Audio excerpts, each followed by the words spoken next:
Yeah, go for it. Just obviously start off just with your overall assessment of the game and how it went.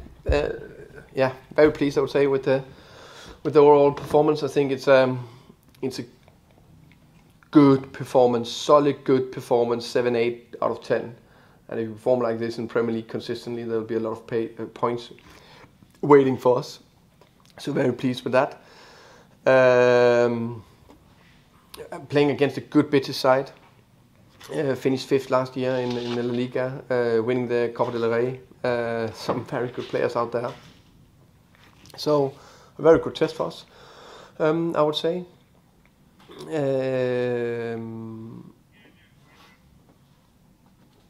Defensively, we were very solid, giving only the chance away where it's our own fault. We throw the ball away, not doing that well enough. Combination of David Pontus and Aaron Hickey. Besides that, I think we scored a very good goal, created 5 very good chances. So on basis of that, it's positive, solid on defensive set pieces. In spells, very good on the ball. Other spells need to play quicker, better positions. Still an area we need to work on. And then, of course, in the end, when we had that many chances, we need to score to finish the game off. So yeah, overall positive. Looking forward to start the season. Well, there are lots of moments of quite nice link-up play between the three up front and when Keane Lewis-Potter came on. Is that something that you've been trying to work on a little bit more, kind of to get that fluidity in attack?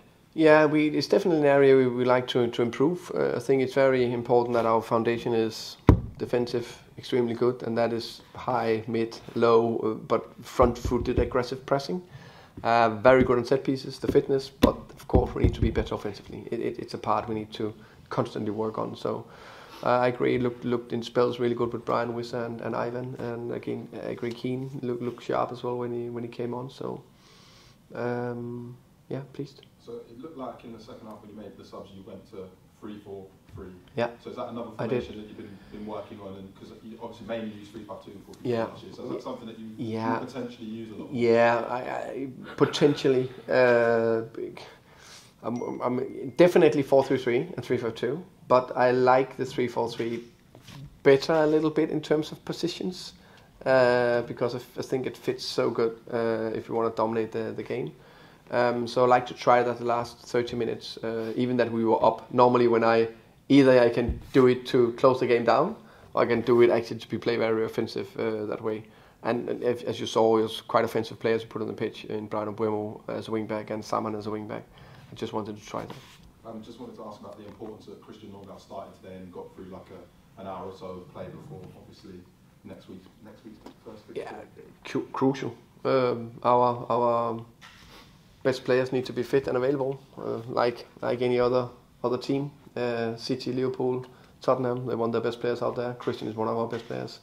And what a difference, what an impact when he just stepped on that pitch. So good to see him out there, and happy to see him playing against Leicester. That's the thing I can promise, he will start against Leicester. Thank you.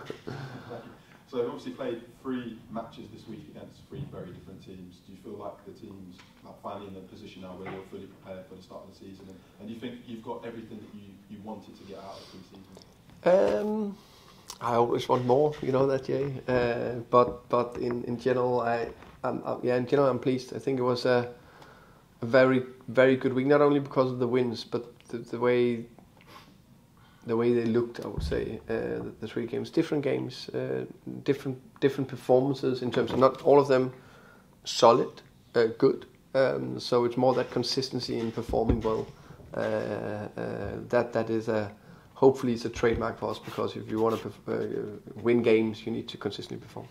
Just a final 2 or 3 from me. Just wanted to ask where Sergi is. We've not seen him recently. Sergi, minor hamstring injury, got it on pre-season camp. Out running, hopefully back in 2 to 3 weeks. Okay. And then just wanted to say, was it a difficult or a sad decision on your behalf to see Marcus Forss leave the club? Because obviously he's a big part of the club's story for what he did in that playoff semi-final. I think it was a very emotional leave for Marcus himself, and also for myself and for a lot of staff involved. Marcus has been there, I think, I've been in the club 5.5 years. I think he's been a little bit more than 5 years as well. It's a unbelievable Brentford story, I would say. We got him for nothing from West Brom. Came through the B team program where everyone involved in the B team did a top job to prepare him for first team. Got him promoted into the first team and played especially the season where we got promoted. I think I read that, I was surprised by that. I think he got 39 games. I know maybe only 15 to 20 or 17. I don't know how much starters, but still, that's remarkable. And of course, scoring that crucial goal in the playoffs semi-final. And then there's just different pathways or different. For various reasons, he needed to play. He can't just be behind Ivan. He needs to go out and play. And that is his pathway. Maybe we meet again. Maybe we buy him back in 2 years' time. You never know, because he got what he needed to play regularly. Hopefully, score a lot of goals. So I think it's a top story where we developed and helped the young man, and he developed and helped us. Final one from me. Obviously, we spoke the other day about Halil Davutoglu and his kind of performances in pre-season, but I noticed he was playing for the B team this morning. So is he still in your plans, or are you going to potentially send him out on loan again? Definitely in our plans. Okay. He was very unlucky to actually be vomiting overnight before the Arsenal game, because he didn't play that one. He was supposed to play 90 minutes there. So because he couldn't do that, then we took a decision to play him 90 with the B team, because he would maybe have got 15 minutes today or something like that. So no, I think he's done some good bits, two good assists in the pre-season. Okay. Yeah, you're welcome. Dan. Dan. Hi, Dan. Is there any update on Ethan Pinnock? Yes, Ethan Pinnock have a knee injury that he unfortunately got in the pre-season. He will be out the first part of the season. We don't know how long, but I rather, instead of putting a big time scale on, for example, Sergi, I know it's 2 to 3 weeks. So I know it's not 2 to 3 weeks, but it's not, long. So he will be out first part of the season.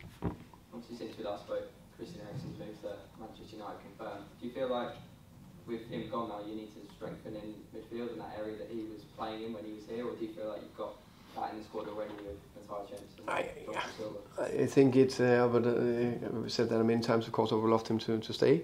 Now he's not here anymore. He obviously brought a lot of quality to us. We can't replace that. That's impossible to replace Eriksen's quality, but we can hopefully replace it with something different. So when a player go out, even if they're sold or get injured, always another player step in, or you tweak things that create other relations, other dynamics. That hopefully that's what I'm constantly trying to think about. That hopefully construct a different game where we still can create a lot of chances. But Matty, for example, need to step up a bit more. I still think we have some very interesting midfielders in both Shandon, Josh, and even Saman that have some of those qualities. So it's about how I can construct the team to try to get as close as possible to get the outputs that the team got with Christian in it. Yeah, because obviously you had to make some changes when you came in to kind of get the best out of them, I suppose. Is it about reversing those changes, or have you tried sort of new things in pre-season in that midfield now to kind of cope? I think the thing we did was that we had the 3-5-2, so we played in one of the 2 8s. When we changed to the 4-3-3, we played in one of the 8s in the 4-3-3. So it's more the personnel around or tweaking the play a bit different to the players' strength we have in the team. And just finally, are you still looking to add to the squad? Obviously, you've done a fair bit in the transfer window already. Are you still on the lookout for more? Something you still like to do, or are you quite happy with what you've done? I'm quite happy, I would say. I think Aaron Hickey was the one missing link in terms of getting a strong fullback extra in the building, because we have Mads Rorslev and Rico Henry, and now we've sold Dominic Thompson. And of course, young Finn Stevens, we have him as well. So we needed one more quality player. So very young and classic Brentford signing. Very, very pleased with him. I think he played well today. Keane Lewis-Potter, another classic Brentford signing, young talented winger that I think is already ready to play in the Premier League. But of course, I expect that we develop him even further and add to the team. Ben Mee, obviously we needed more. At a certain stage, we only had 2 available centre backs, so we needed one more in the building. Very pleased with that. Already he's bringing experience, quality, and so on. And then Thomas Strakosha, a keeper. We said goodbye to 2 keepers, so obviously we needed one. What a signing, I think. Transfer free or free transfer. Number 1 in Lazio says everything. But to answer your question, we will always be out there looking to see if there is that profile to that price that we can get. If not, then I'm convinced that we have a team and a squad that is strong enough to compete and be a constant asset to the Premier League.